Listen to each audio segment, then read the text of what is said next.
bali naman ang kalimutan na pinagpalang umaga. Kabila, pinagpalang umaga sa'yo. You are here. You are belong here. Amen. Sige, palakpakan natin si Lord. Sino ba na matuloy sa ating mga Come on, sir, clap your hands for Jesus. Sino gustong magbabas? Kapag siya rin ang pagkakas. Sige, palakpakan ng pagkakas. Kaya kayo.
presensya mo, bawat sa iyong salita, tulad ng isang asang, laging tumawa sa'yo, laging tumawa sa'yo, laging tumawa sa'yo. Oh, Lord, like the name of Jesus.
Thank you, Jesus. From our church, raise your hand for Jesus.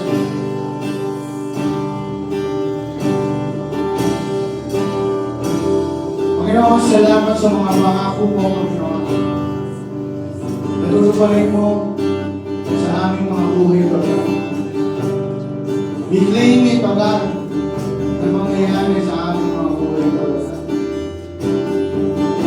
Mga pangako mo, Panginoon, pag-iinganan namin at paniniwalaan namin. Thank you for this morning, O God. I worship you in spirit and truth, O God. Holy Spirit, touch your heart.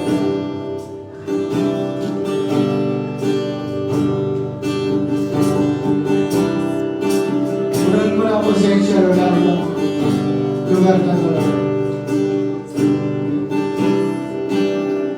Thank you, Jesus. Thank you, Lord.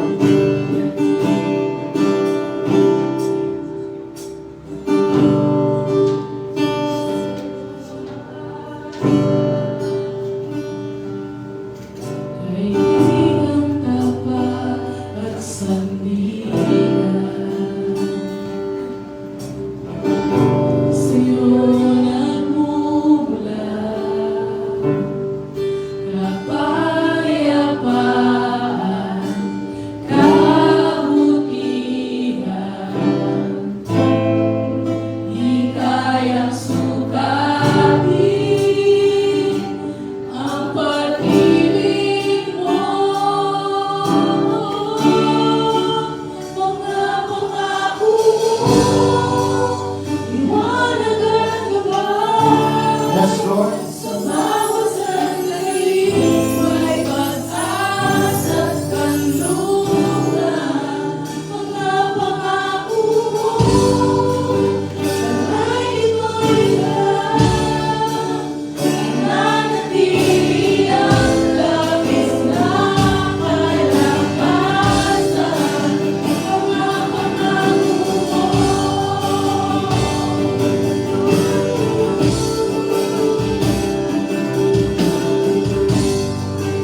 aking kalamasan,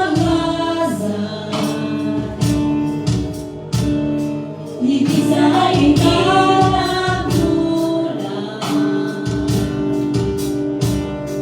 higit sa aking isipin, ay kaya mong gawin.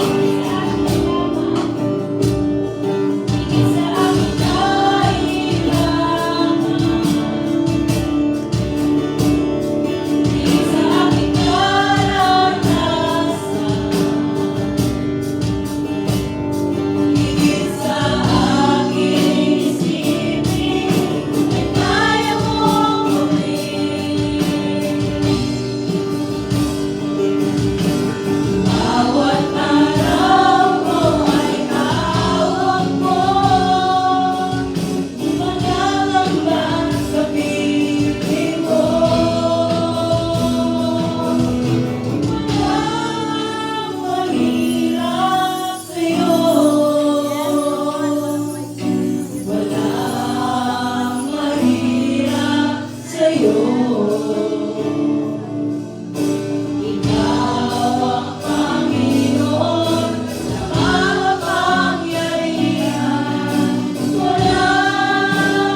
Tunay nga, Panginoon, na wala kang katulad.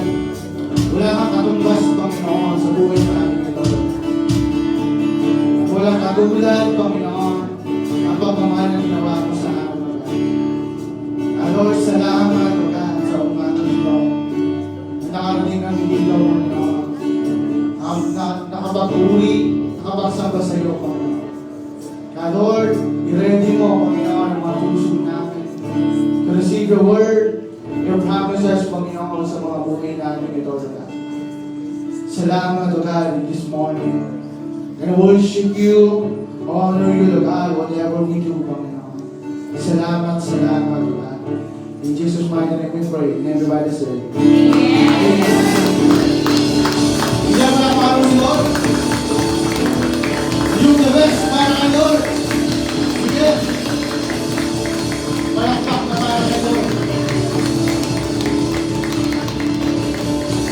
Pag sabi naman sa akin mo, lalo kang bumanda. Lalo kang tumagi.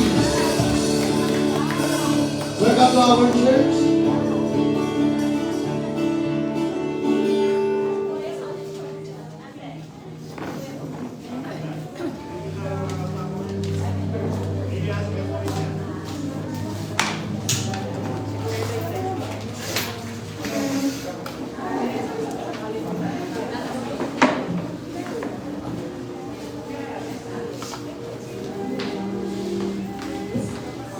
Morning po.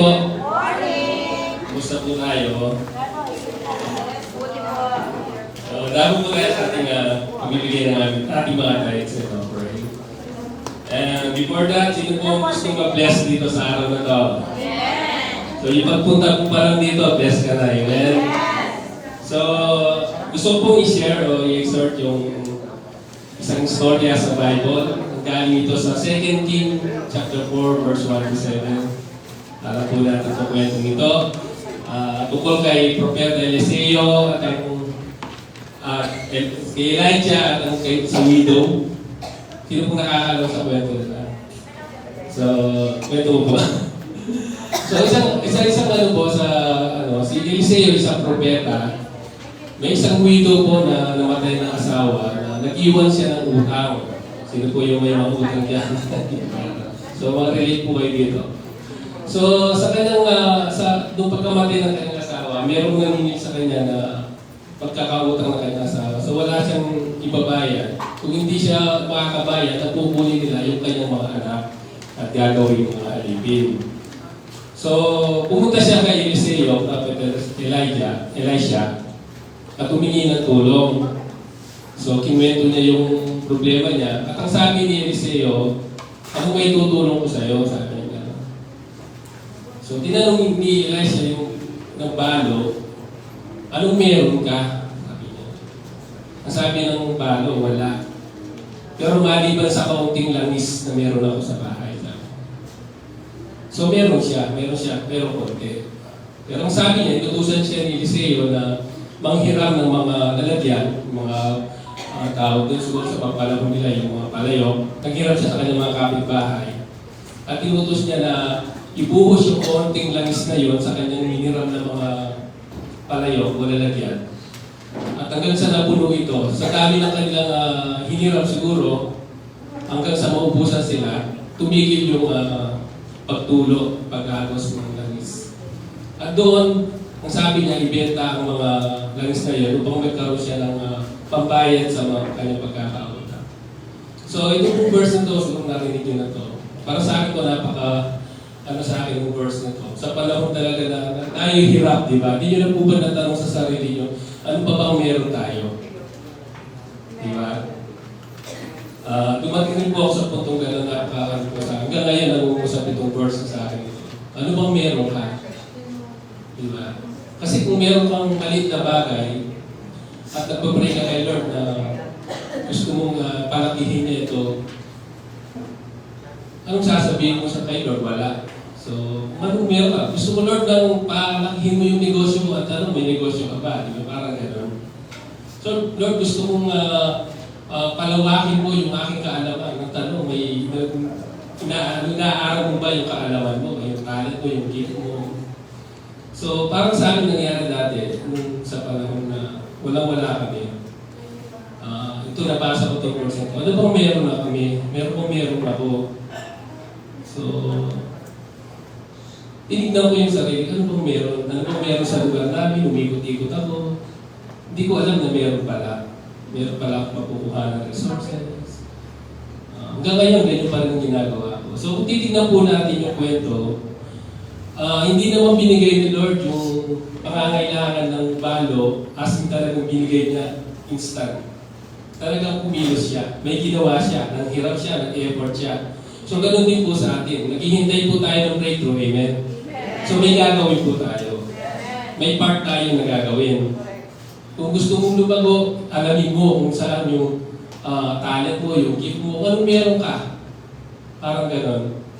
Kasi kung maghihintay lang po tayo ng breakthrough, hindi po yan darating. Binigyan siya, inutusan siya, nag-effort siya, naniwala siya. Ang galing parang nag-negosyo siya eh. Binenta niya eh. So ganun po sa atin, no? Kung tatanungin ka ni Lord ngayon, tanungin mo yung katabi mo, anong meron ka? So mag-iisip ka ngayon, ano bang meron ako? Siguro kung nakabataan ko, sabi ko, sana nag-artista na lang ako. Anong meron ka? Lakas ng loob.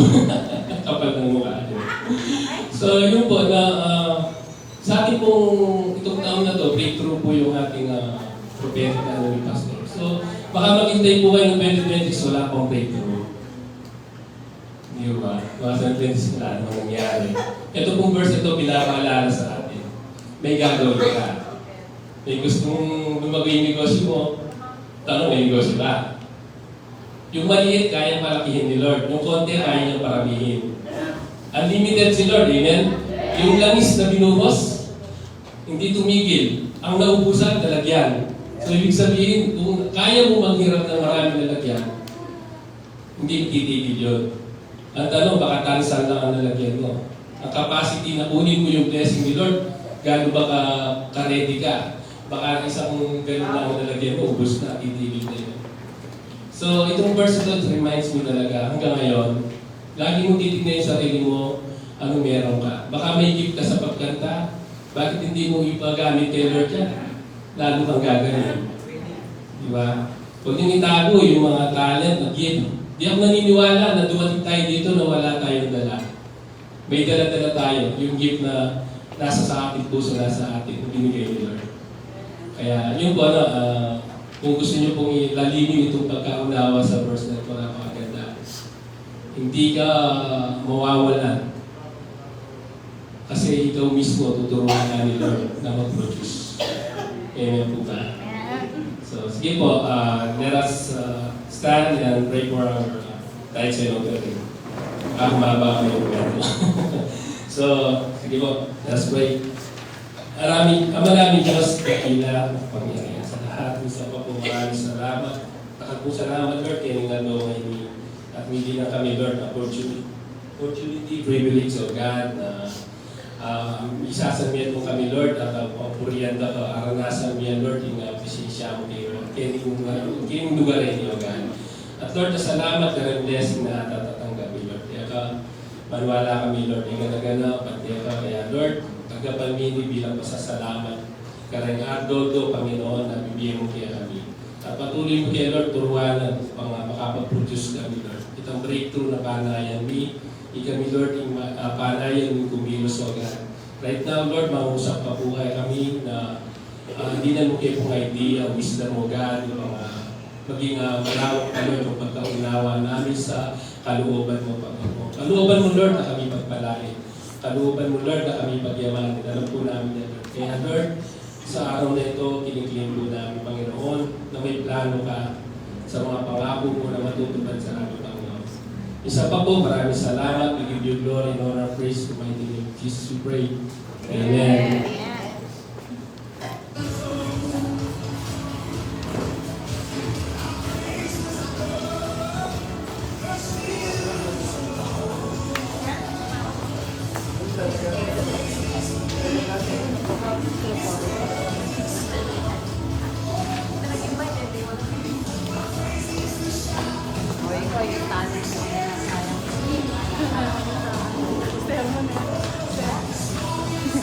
Sumunod na.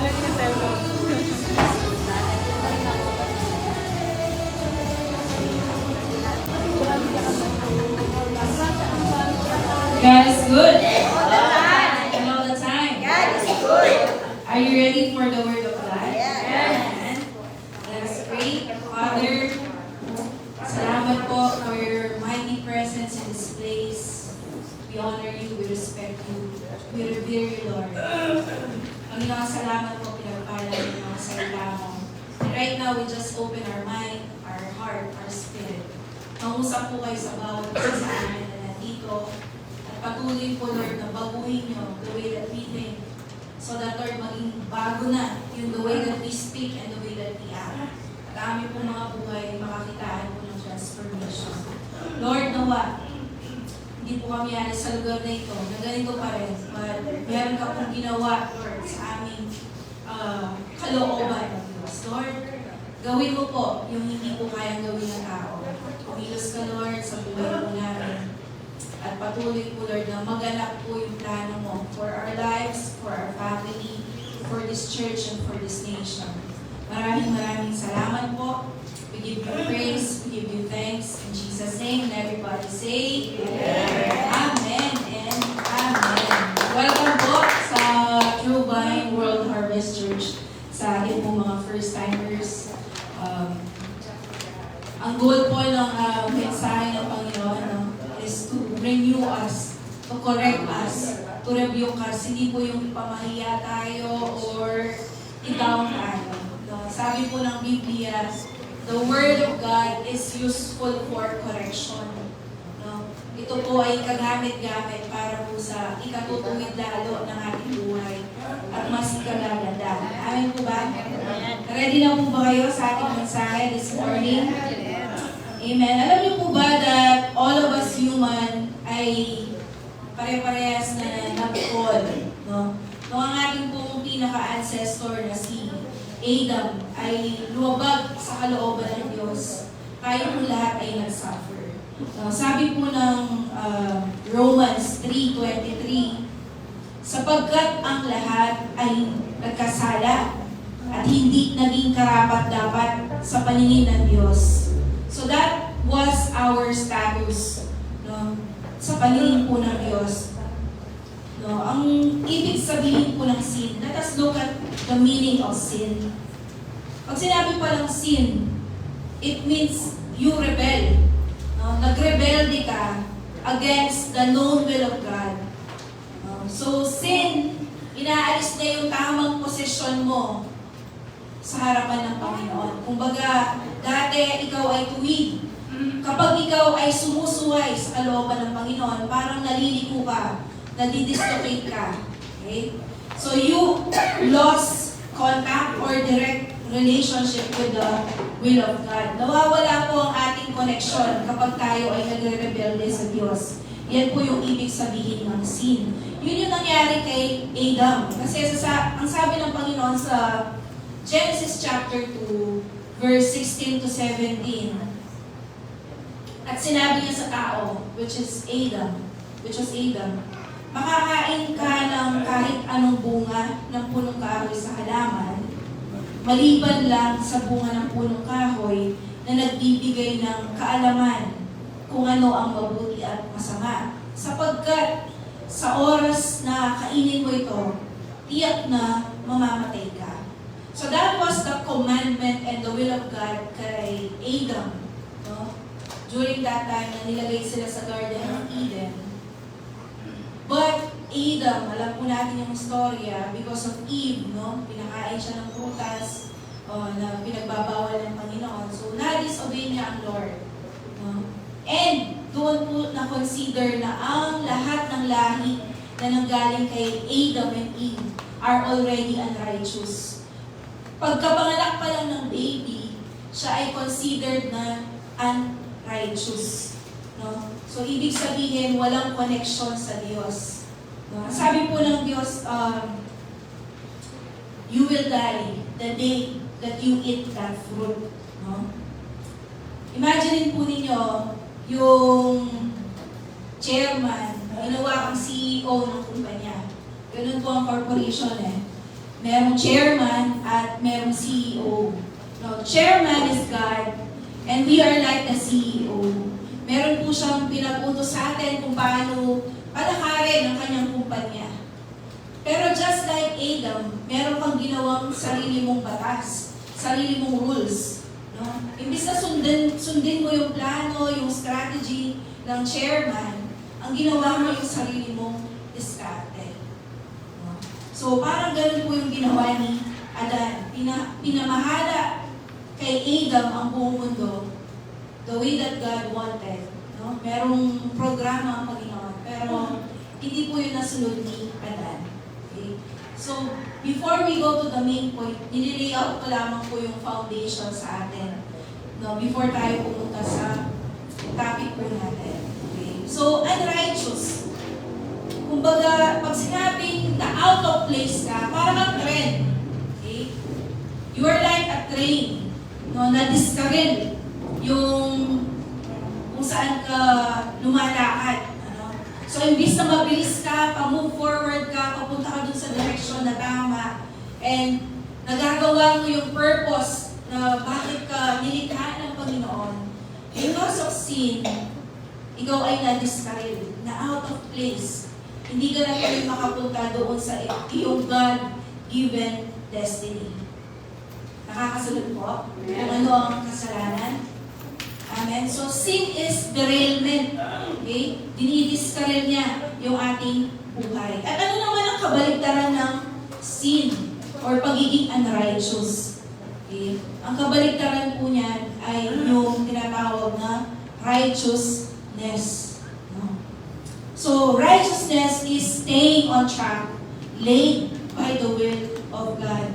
No? So, sinusunod mo yung katuwiran, okay, ng Panginoon. So, the word righteous comes from the word right, tama, stuwa, correct ka. Okay? To be righteous means to be in the right position with authority. At sa ating pong buhay, ang authority ay ang Panginoon. Amen? So, kapag daw ikaw ay righteous, no, nasa tama ang iyong relasyon sa Panginoon. Amen? Ang sabi po ng Matthew 6:33, "Datapwat hanapin muna ninyo ang kanyang kaharian at ang kanyang katuwiran, at ang lahat ng mga bagay na ito ay ipapawang idaragdag sa inyo." Remember the story of Adam nung sila ay nagkasala? Dapat hindi naman dapat maghihirap si Adan at si Eva. Pero dahil sa kanilang pagkakasala, the blessings, the privilege that they have were cut off. Pinalayas po sila sa Garden of Eden, in which nandoon yung abundance, nandoon yung resources, because of their rebellion or sin. Amen? Ganun po ang nagagawa ng kasalanan. Imbis na you have the authority, you have the right relationship with God, and that you can experience His blessing, nawawala po yun, nabablock po yun. Amen? Kaya po sabi ng Matthew 6:33, eto dapat ang priority mo sa buhay. Unahin mong matagpuan ang kaharian ng Panginoon, dahil nandoon siya at lahat ng kailangan mo. At ang kanyang katwiran.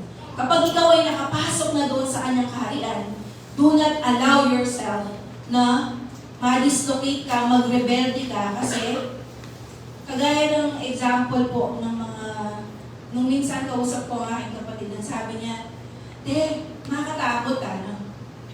Kasi andyan pa lang citizen ng aking Canada. Kapag discovery ka na memorize ka rin papel mo, ating kang awsa ng misrepresentation, may deklara kang information na ito tuwa na, pwede niyang bawian yung citizenship mo. Alam niyo po ba ang mga nagpupunta sa Canada? They are selling everything that they have. Mangungutang pa sila just to get there. Kasi, anong habol nila? Ang ganda ng benefits. Ang ganda ng healthcare. Ang ganda ng bansa nila. Okay? And then, meron silang fear na kapag sila ay lumabag sa batas ng bansang yon, baka hindi na sila mawala ang kanilang pagiging citizen. Amen? Ganun din sa kingdom of God. Meron ka bang takot?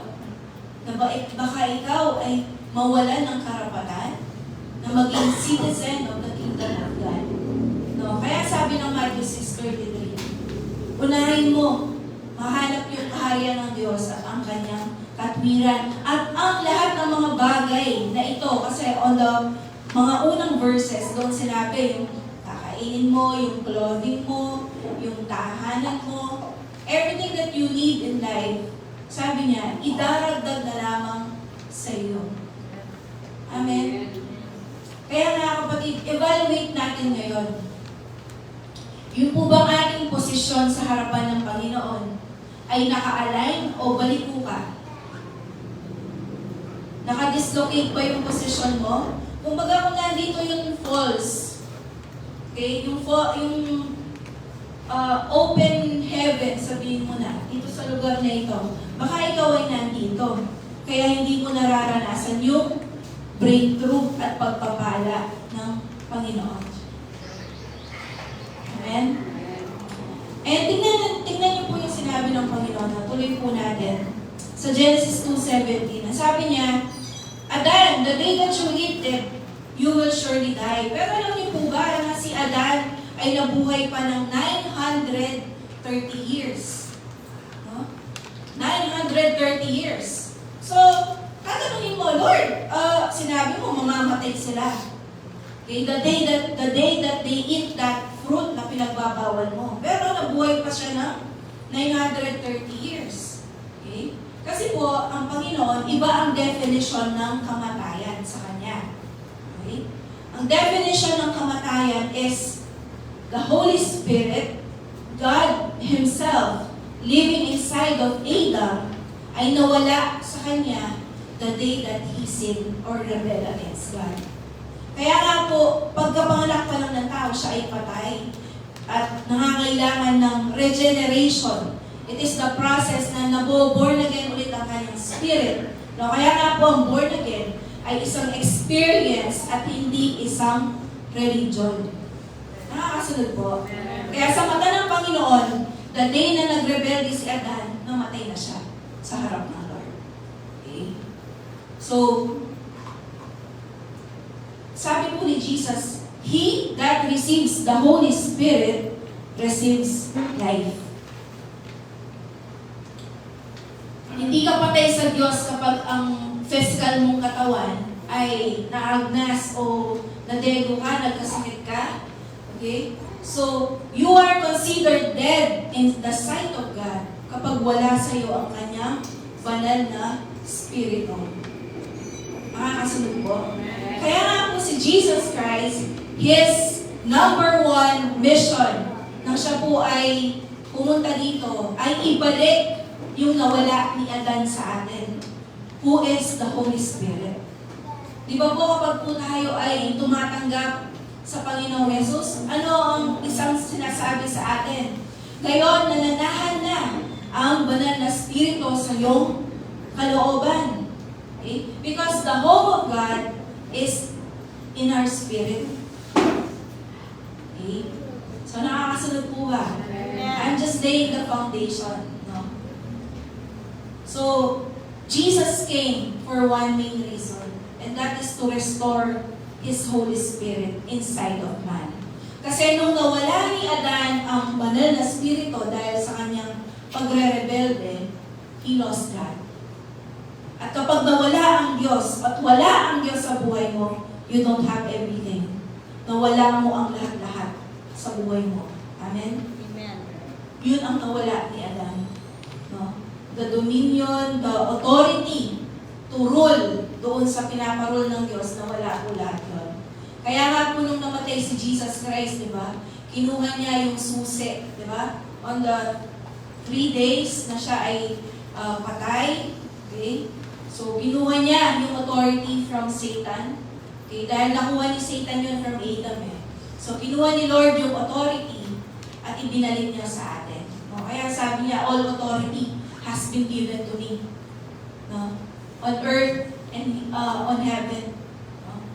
Kaya nga po, the central mission of Jesus was not to start a religion. Hindi po yan yung nawala ni Adan. Babasahin mo ang Genesis, wala namang pong religion. Ang meron sila is relationship to God. Nakakausap nila ang Diyos, nararanasan nila ang Diyos, nakikita nila ang Diyos. Amen? Yun po yung binalik sa atin ni Jesus Christ. No? Today is Palm Sunday. Kaya po ito ay napakaganda na maintindihan natin kung ano ang meron tayo ngayon. We have the Holy Spirit. Amen? Hindi po religion. And because we have the Holy Spirit, we can connect, we can have a relationship with God. Amen.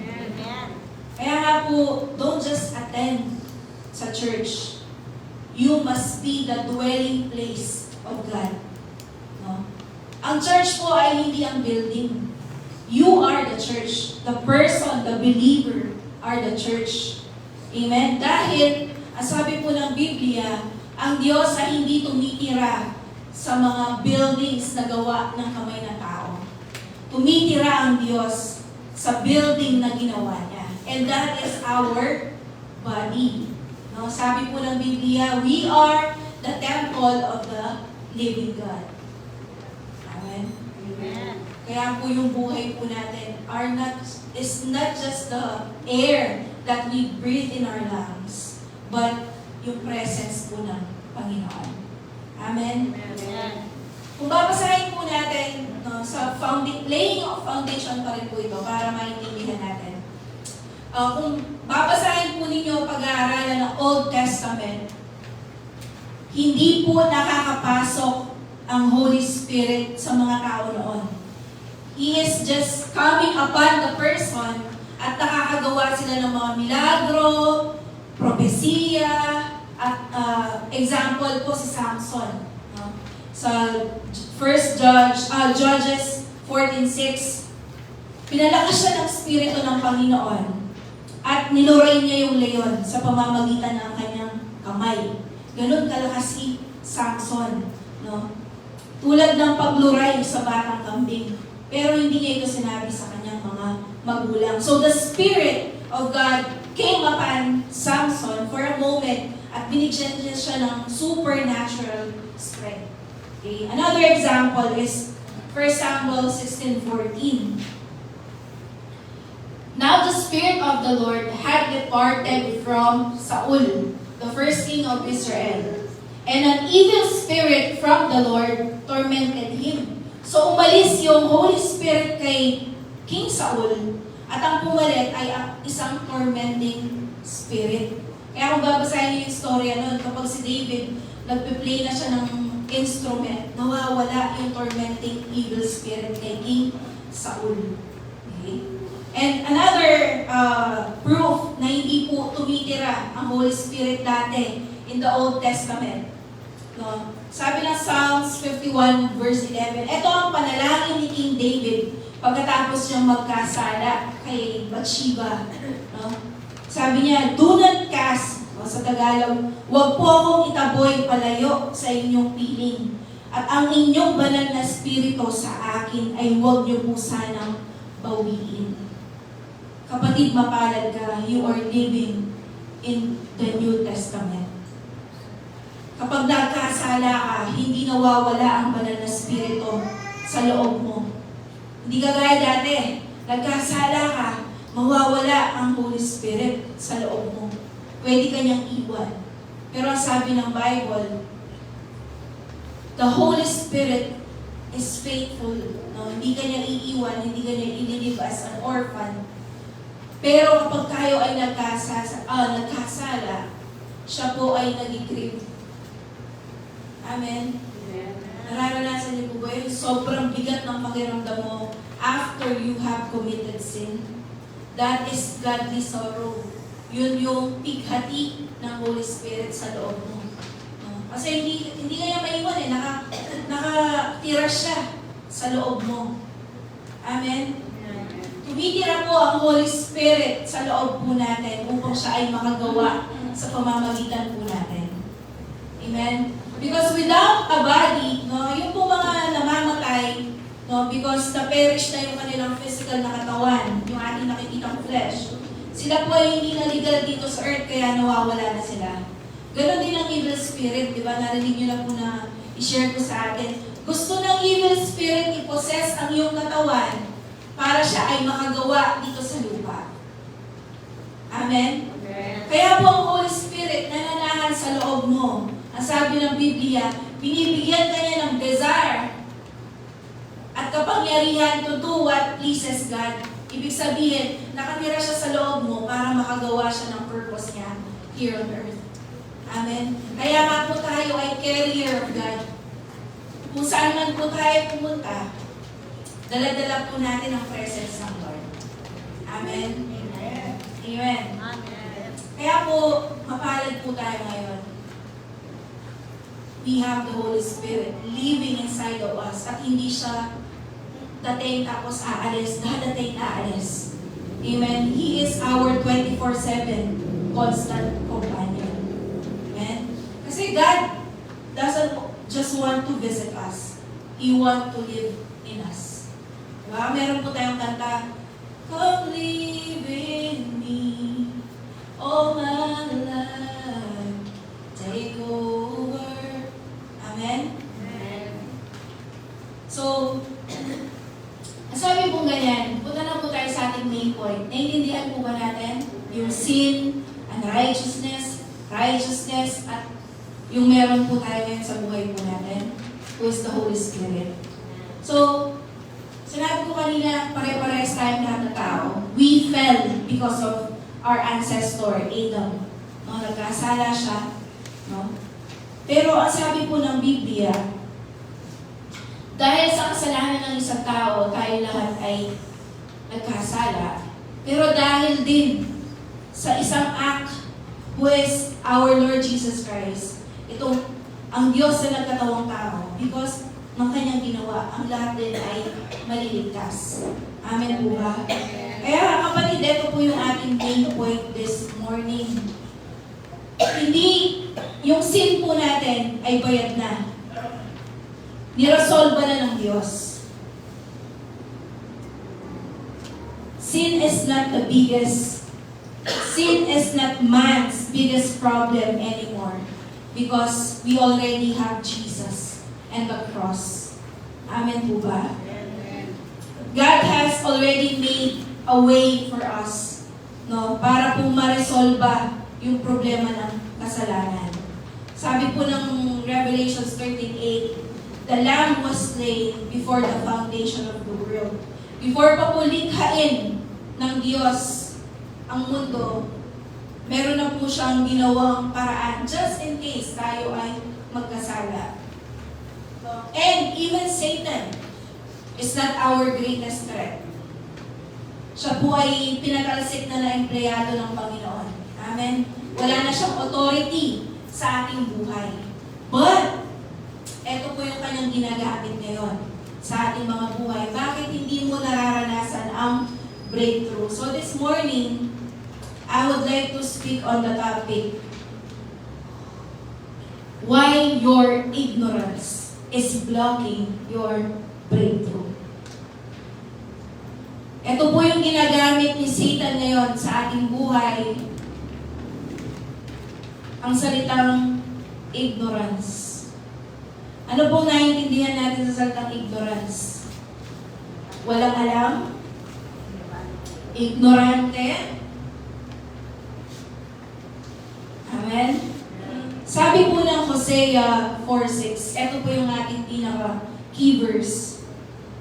My people are destroyed for lack of knowledge. Kapatid, masisira daw ang iyong buhay kapag ikaw ay walang alam. Hindi sinabi dyan na sisirain yung buhay mo kapag hindi ka, wala kang anointing, okay? Hindi sinabi dyan na because of lack of prayer, masisira yung buhay mo. Hindi rin sinabi dyan na dahil wala kang pera, masisira yung buhay mo. Ang sabi ng Hosea 4:6, my people, sabi ng Diyos, directly kay Prophet Hosea, my people are destroyed from lack of knowledge. Amen? Ignorance is the absence of knowledge of purpose. No? Si Satan po ay nagro-rule sa buhay ng isang tao kapag ang taong yun ay ignorante. Para pong, halimbawa, ikaw ay janitor sa isang kumpanya. Okay? O kaya sa isang mansyon. Pero hindi mo alam na ikaw pala yung nawawalang tagapagmana nung may-ari ng mansyon. So, hindi mo tuloy maranasan ngayon yung privilege of being the son or daughter nung mayaman na yon. Nakakasunod po ba? So, your ignorance sa mga bagay-bagay sa buhay mo will destroy you. Amen? Ikaw pala yung rightful owner ng mansyon, pero ikaw ay nagtitiis bilang maging janitor kasi walang nagsabi sa'yo, hindi mo alam. Amen? So the enemy cannot steal your inheritance, pero kino-convince ka niya na it's not yours to claim. Kapatid, ano yung breakthrough mo ngayon na hindi mo ma-claim kasi feeling mo hindi ka deserving? Ay makasalanan ko. Makasalanan ko ay kay deserving. Alam niyo po ba that ang sabi sa pag-aaral, kung gusto daw yumaman ng isang tao, ang kailangan ng isang paniniwala niya ay deserve niya na yumaman. Nag-gets niyo po ba yun? Sabi sa pag-aaral, okay? O sabi ng isang millionaire o billionaire na pakinggan mo, isang susi para daw guminhawang yung buhay. Maniwala ka na deserve mo yung ganong klaseng buhay. Amen? So, ignorance. Ignorance ang pwedeng sumira sa atin. Amen? My people are destroyed for lack of knowledge. Kapatid, you can fast, pwede kang mag-pray araw-araw.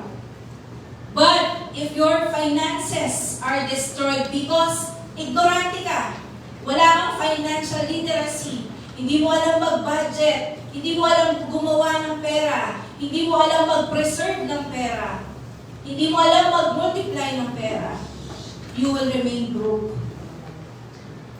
It's not a demon. Andiyan mag-rebuke ko all day. Nung wala kang knowledge how to manage your finances.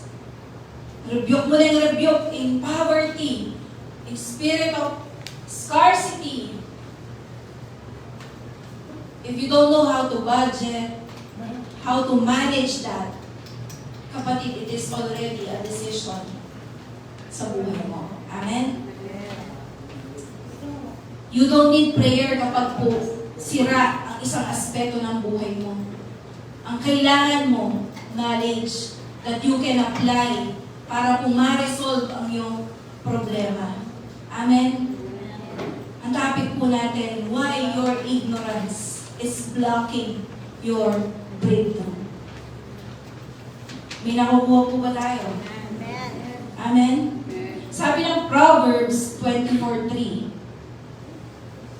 through wisdom, a house is built, and by understanding, it is established. Tatatag ang buhay mo, ang pamilya mo, ang family life mo, ang church, anumang organization na connected sa'yo, if meron kang knowledge, kapatid. Pagdating sa relationships, okay, isang aspeto lang po yung finances. Sabi nga ni Chinkitan, before I move to relationship, ang pag-unlad ay napapag-aralan. Kapatid, nung ikaw ay isinilang ng nanay mo, ni A, B, C, D at 1, 2, 3 at mga kulay, hindi mo alam. Ni ang pangalan mo, hindi mo alam. Isulat. Amen? Ang paglakad, hindi mo alam. Diba? Nagsimula ka sa pabali-balikwas, padapa-dapa, hanggang sa nag-crawl ka, hanggang sa nakatayo ka at nakalakad ka. So nag-grow yung knowledge mo, amen po ba? Hindi ka na natiling sanggol na walang alam. Kaya kapatid, even in every aspect ng buhay natin na out of order, chaotic, magulo, baka kapatid, kulang ka lang ng knowledge dyan kaya hindi mo alam i-manage. Amen? You don't need a miracle. You need the knowledge, kapatid. Amen? Amen po ba? Pagdating sa relationship, hindi mo kailangan lagi ng bagong asawa, bagong boyfriend, bagong girlfriend. Amen? Baka kailangan mo knowledge about how to handle a relationship, how to communicate, paano ba yung emotional intelligence. Amen? Kapatid, masisira ang mga relasyon niyo sa buhay kapag hindi kayo marunong mag-handle. Kapag wala kayong knowledge. Alam mo ba yung 5 language of love? Napag-aralan mo na ba yun? Amen?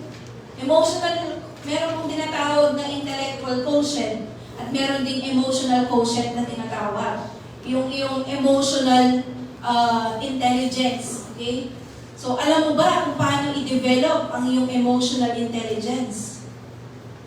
Kapag kapatid ikaw ay immature pa din, hindi ka pa rin nag-grow pagdating sa iyong relationship, okay? Hindi lang sa romantic relationship, baka pati friendships, sa family life mo, no? Hindi ka marunong mag-manage ng relationship.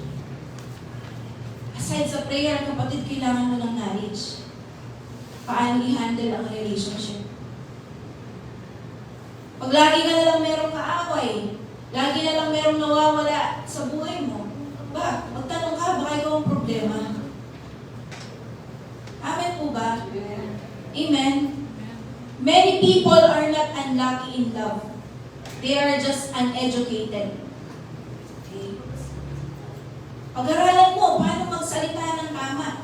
Taklesa ka pala, nihala ang kaluguran. Iba yung meant mo doon sa napaparating mo. Kasi hindi ka marunong makipag-communicate. Hindi ka marunong makipag-salita. Hindi ka marunong mag-listen. Merong mga techniques, merong mga libro on relationships. Amen? Kasi po, anything na ignorante ka, pinaghaharian yun ni Satan sa buhay mo kasi he can steal, he can kill, he can destroy on that aspect of your life kasi wala kang alam. Hosea 4:6, my people are destroyed for lack of knowledge. Amen?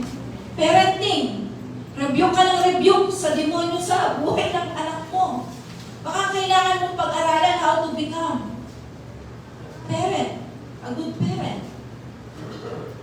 Amen? Hindi po tayo perfect, mga nanay. Nagkakamali din po tayo. Amen? Amen. Rebuke tayo na rebuke ng devil every time that our children misbehave. Ang tigas ang ulo ng anak mo. Alam niyo, sometimes you just need to know the right parenting tool. No? Yung strategy at yung patience. Sabi po ng Proverbs 22:6, train up a child in the way that he should go.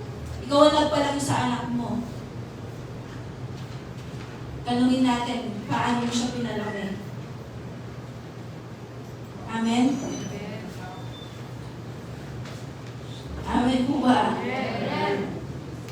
Ouch! At Wilma, pinapatamaan mo yata ako. Hindi po, kasi gawa na po itong mensahe na ito bago pa po may mga issue sa kanya-kanya po natin buhay. Amen? Dina-download ko lang po yung mensahe ni Lord sa atin. Maganda nga po yun pag natatamaan tayo. Ibig sabihin, tumatalab yung Word of God. Amen?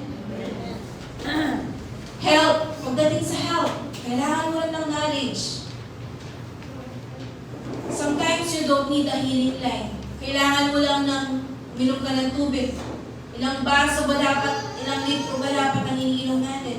Gaano ba dapat kadaming oras ang tulog natin? Ano ba dapat ang pinapakain natin sa ating mga katawan? Amen? So dapat yun, napapag-aralan po natin. Imagine, kung ikaw, ang taas-taas na pala ng sugar mo, hindi mo alam. You are in the darkness, hindi mo alam. And then one day, nakomatose ka na lang kasi biglang naatake ka sa taas ng sugar mo. Okay? Cholesterol, hindi mo alam taas ng cholesterol mo. Amen po ba? My people are destroyed for lack of knowledge. Kapatid, ready gumawa ang Diyos. Ang tanong, ginagawa po ba natin yung ating role, yung ating part para pumaranasan natin yung breakthrough na pinagpipray natin? Amen? Mag-declare ka ng mag-declare ng healing. Kung hindi mo tinutulungan mag-heal ang katawan mo, hindi ka gagaling. Sira na yung liver mo, sira na yung baga mo, sira na yung mga major organs mo. Ano-ano pa yung ginagawa natin. Amen po ba? And then, sisisihin natin si Lord, Lord, bakit niyo po binigay sa akin ito? Sasabihin ni Lord sa atin, ano bang ginawa mo? Ano bang kinain mo? Amen? Alam niyo po ba that our bodies can heal itself? Basta ibigay mo lang yung kailangan niya. Tulungan mo lang yung immune system mo. Nakakasunod po ba tayo? Amen? In our career and calling, no? God cannot promote you to a position you aren't prepared for. No? Gusto mo magka-business, pero yung trabaho mo hindi mo inaayos. That is someone else's job in another company. Kapag ikaw ay nagkaroon ng sarili mong business, yan kayang asal mo, no? Sa trabaho mo na yan. Gusto mong maging ganun din ba yung asal ng iyong mga future employee? No? We are asking for increase, promotion, breakthrough, Lord. No? Ang tanong, ginagalingan po ba natin? Nag-a-upskill ba tayo? Nagdadagdag ba tayo ng kaalaman, karunungan? Alam niyo po ba that ngayon, talagang napakabilis ng technology. Merong lumabas na isang bagong software, after a week lang, meron ka na namang ibang pag-aaralan. Amen? Those who can adapt quickly, sa age po ngayon, mga kasama kong mga nagtatrabaho at mga mag-graduate pa, pag hindi ka mabilis mag-adapt, tatanggalin ka nila sa trabaho, kumbaga indispensable ka. Amen? And even in our spiritual life, hindi lamang po natin kailangan ang mag-church every Sunday. Kailangan po natin magpa-disciple. Kailangan natin ang discipleship. Hindi po disciple cheats. Okay? Discipleship, no? Some believers attend the church for 20 years, 10 years, 15 years, and never grow. Yun po yung nakakalungkot. Kasi po, puro inspiration, walang instruction. Sabi ng Biblia, darating ang panahon, ang mga tao ay papakinggan na lang kung ano ang masarap sa tenga.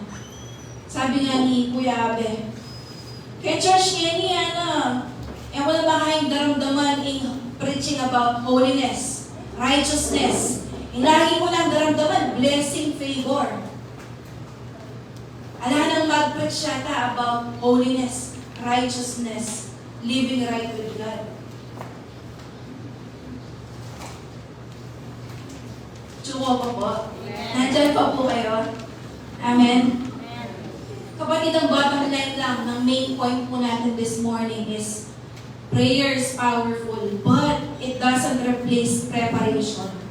Yung na-preach ko po 2 weeks ago, you need to be prepared doon sa iyong pinagpipray. Amen?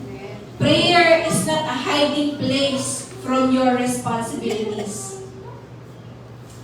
Akala po natin pag nag-pray tayo,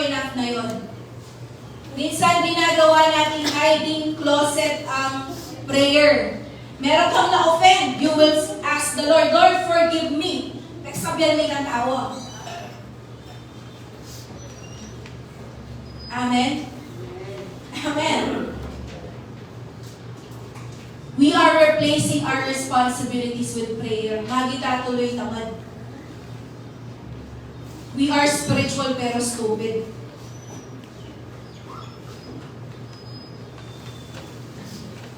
Amen? Prayer is not a hiding place from your responsibilities.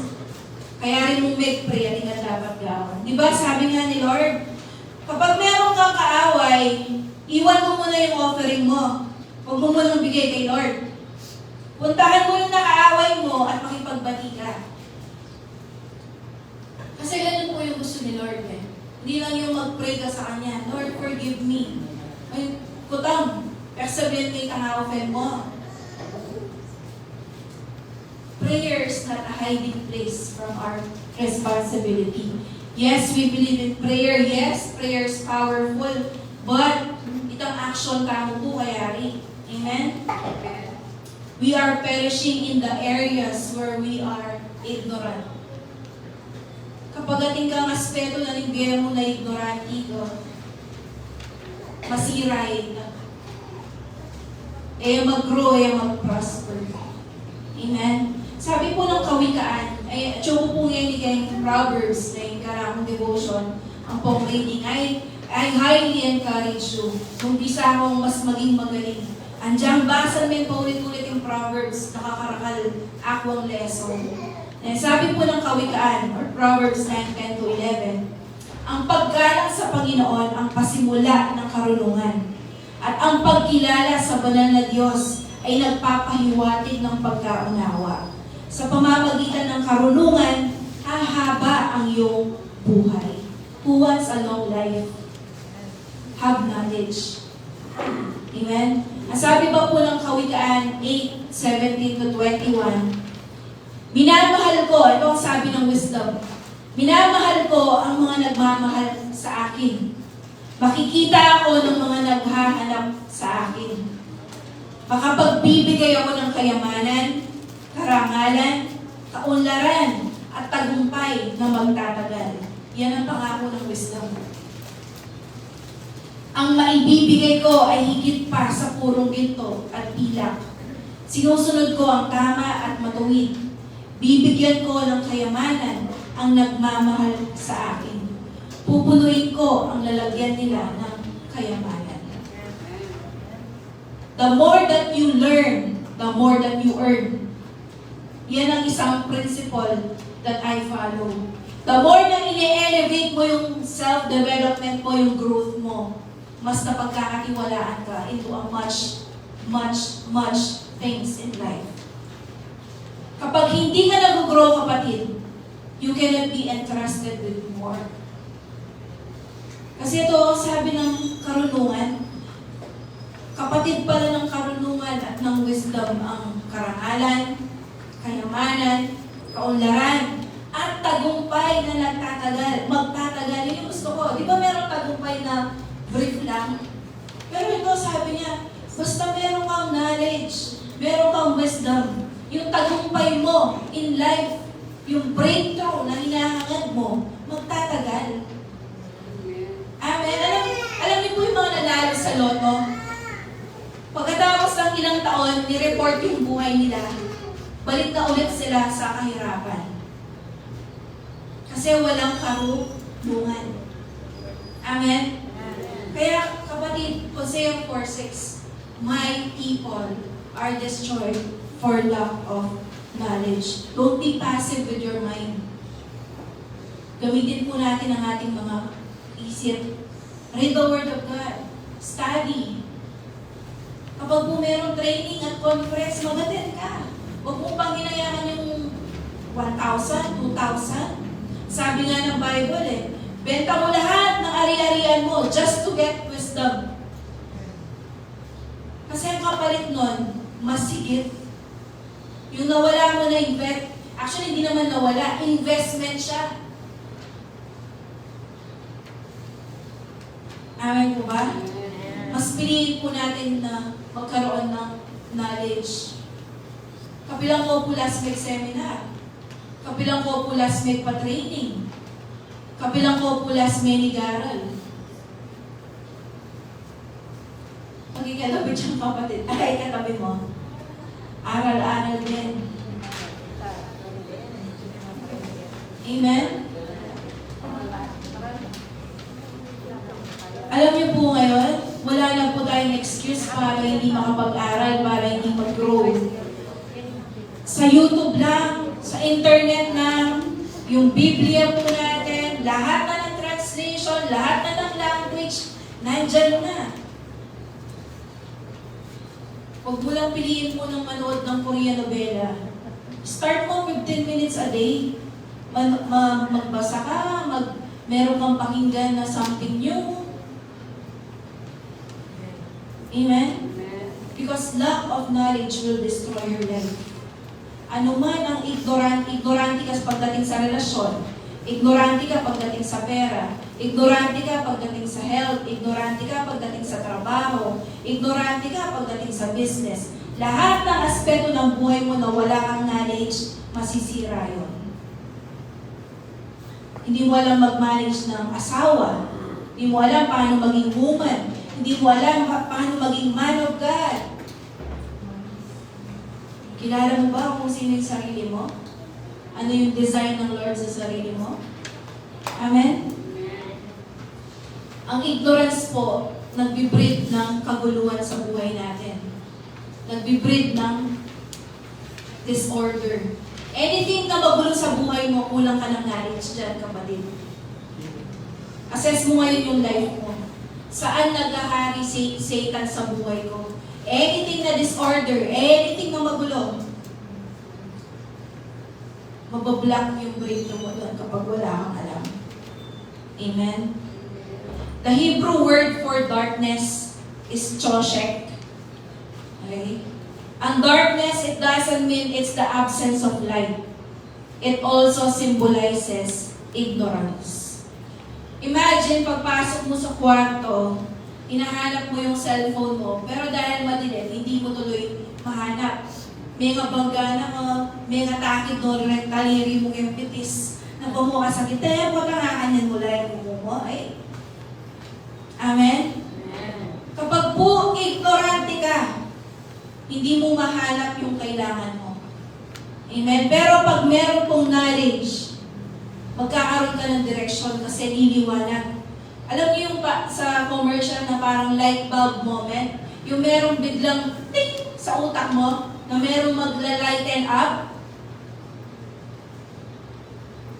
That will help you to resolve your problem kasi malinaw na yung nakikita mo. Amen?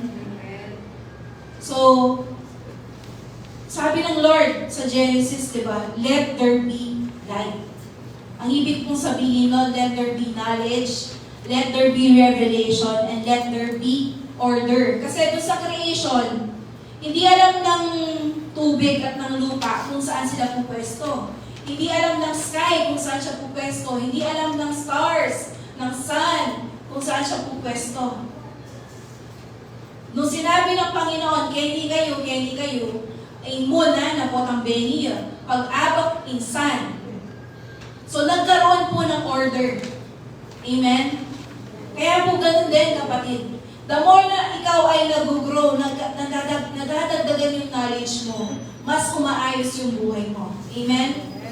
And God wants to fix our mess. Kaya po, sinend niya sa atin yung truth. Amen? Sabi po ng John 8:32, eto daw ang magpapalaya sa buhay mo. Anything na nakagapos sa buhay mo, eto ang magpapalaya. John 8:32.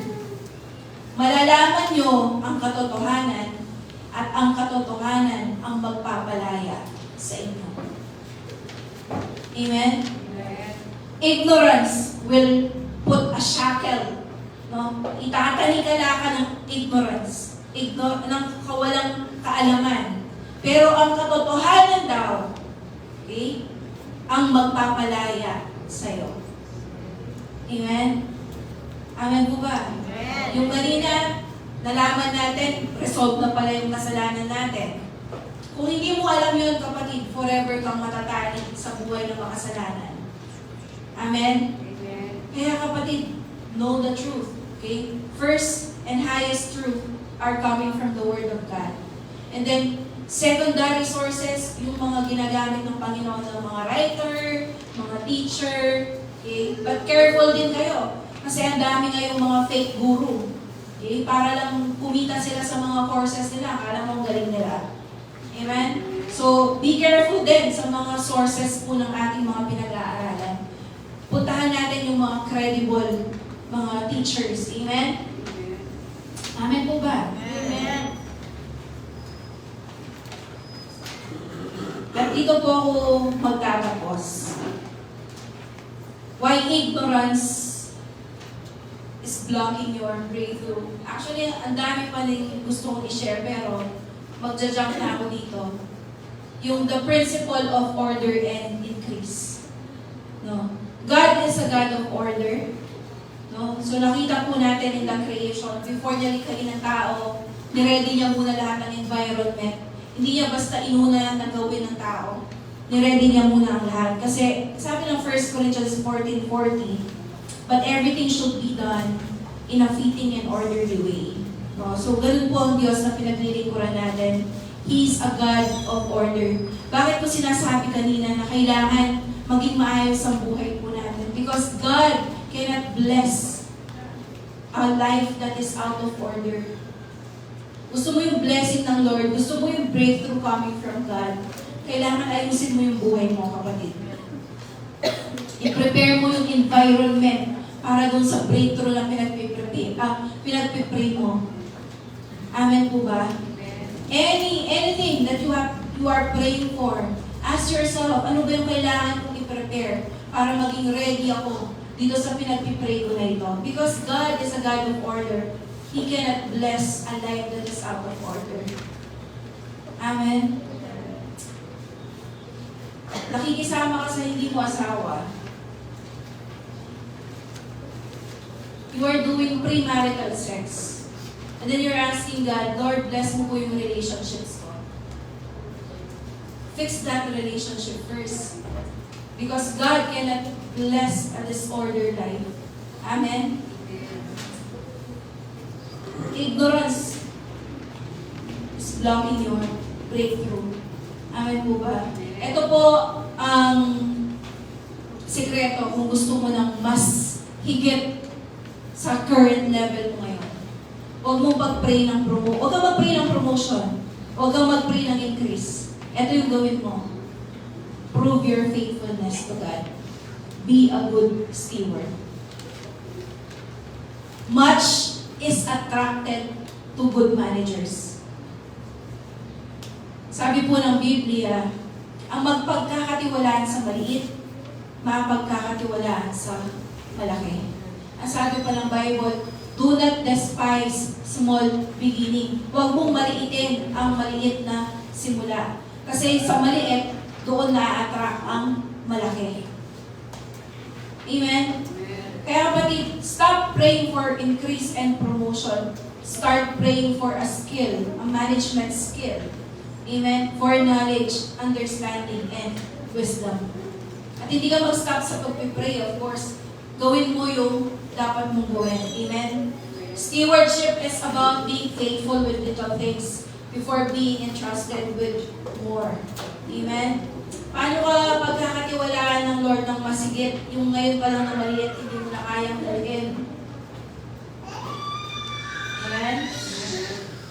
Before ka magkaroon ng milyon, kapatid, papamanage muna sa'yo ni Lord yung thousands, hundreds of thousands, before ka magkaroon ng milyon.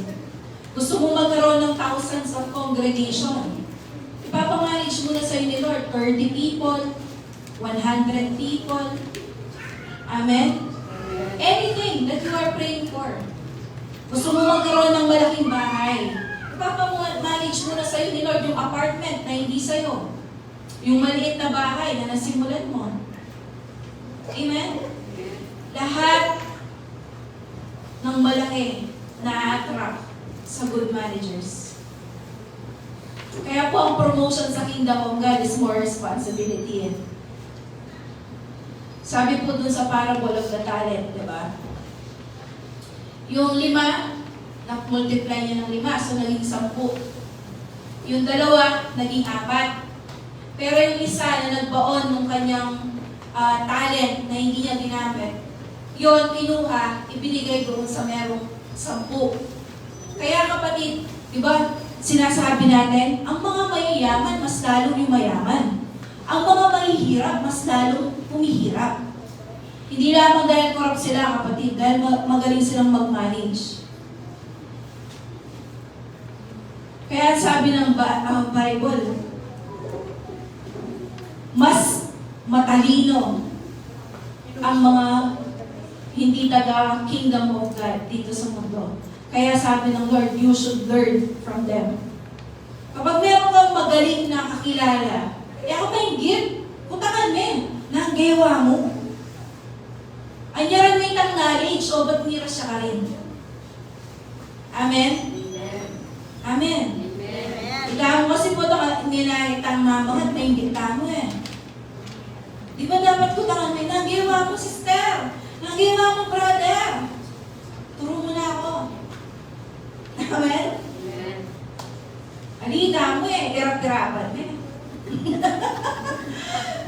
May stop kayo. Amen po ba? Amen. If you want more, be faithful doon sa meron ka ngayon. Amen? You want long life, sisiran mo yung oras mo.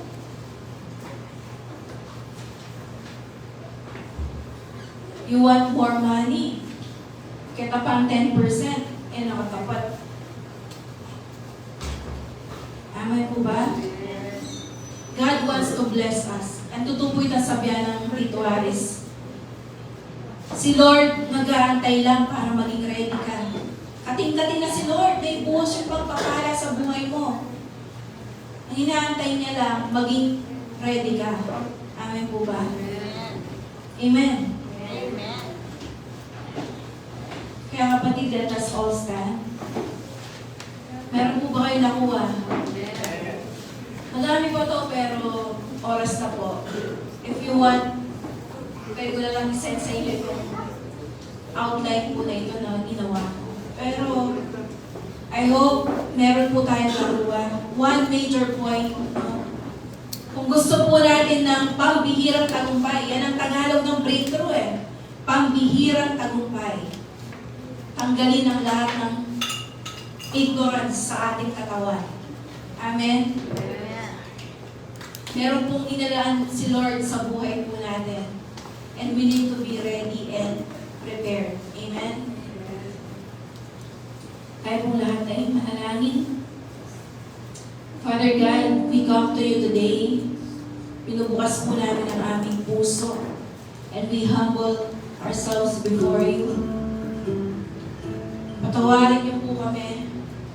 Lord, kung inalaw po namin yung ignorance sa buhay namin. Patawarin niyo po kami, Lord, na mas in-entertain namin yung sarili namin imbis na mag-add kami ng knowledge. Panginoon, patawarin niyo po kami. At dahil sa kawalan po namin ng knowledge, kawalan ng skillful hand to manage, ang dami pong mga nasira sa buhay namin. Ang dami pong mga nawasak, mga plano na hindi natupad, mga adhikain, goals, aspirations na hindi po namin na-achieve. Pero Lord, salamat, tinatawag niyo po kami ngayon sa kaliwanagan. And we just ask, Lord, that you bestow us with wisdom. James 1:5. Bigyan niyo po kami ng wisdom, Lord. Yung pangako ko, Lord, you will give us a generous wisdom, Lord. Patawarin niyo rin po kami, Lord, every time na we operated outside your will. Nagre-rebelde, Lord, kami at times. Nawawala kami sa alignment. Panginoon, patawarin niyo po kami. Bring us back, Lord, to alignment with your righteousness. Tulungan niyo po kami mabuhay in holiness, in righteousness. Restore us, Lord, to place of authority. Holy Spirit, live in us. Come on, invite the Holy Spirit. Welcome the Holy Spirit sa buhay mo.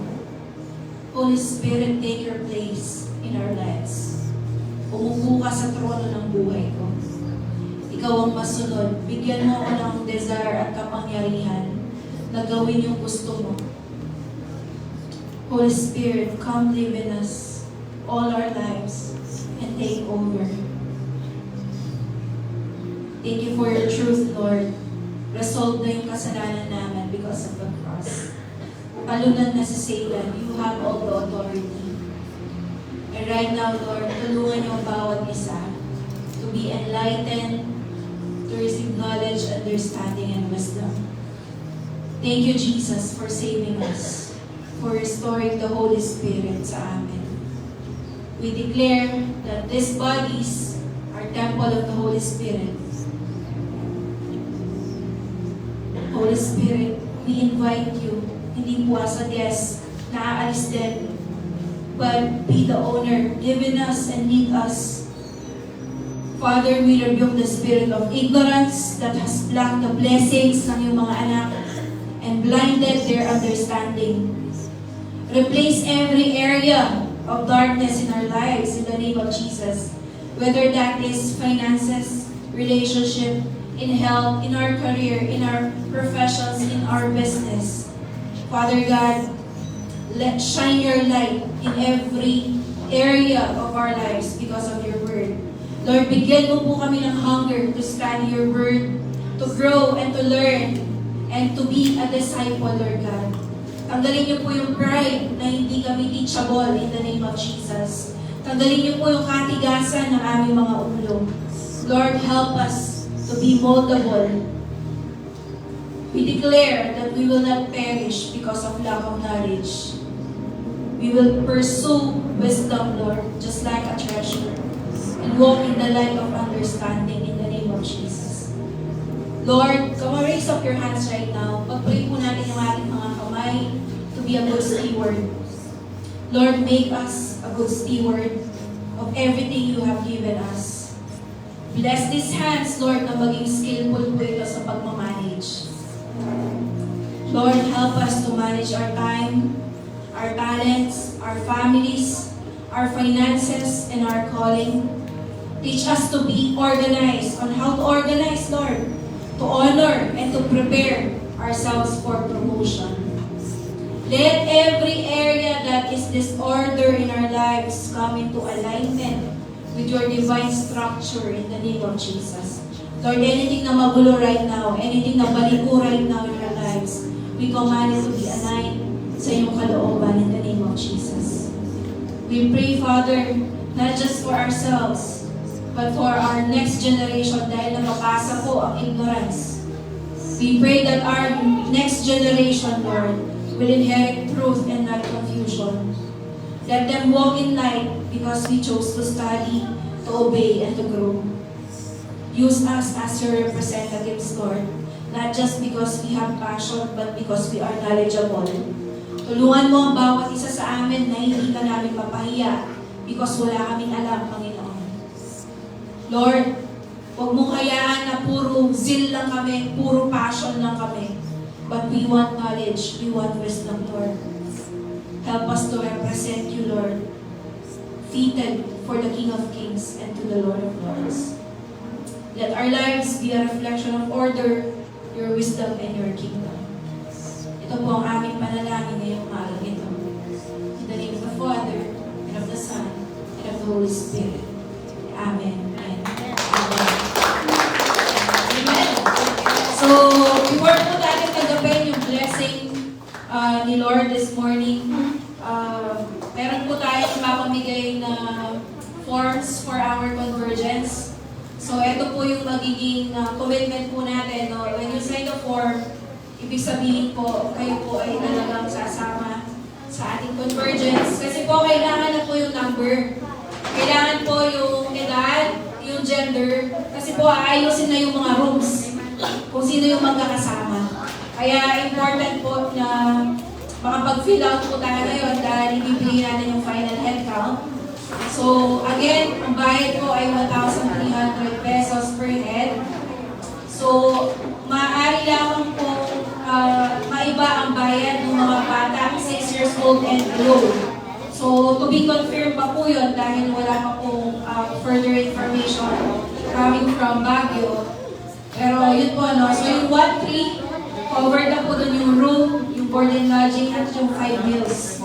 So, transportation na lamang po yung ating babayaran. No? So, kung wala po kayong mga sasakyan, magpaparista din po kayo kay Andrea kasi kinokompleto po namin yung numbers para doon sa van.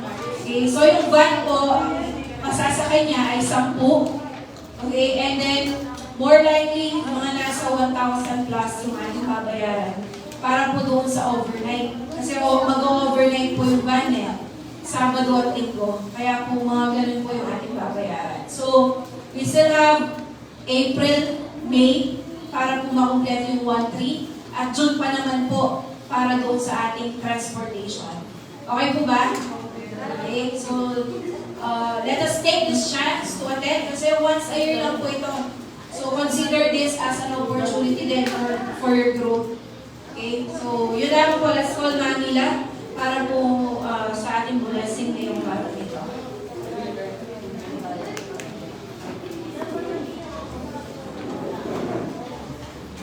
Lahat ay tumayo.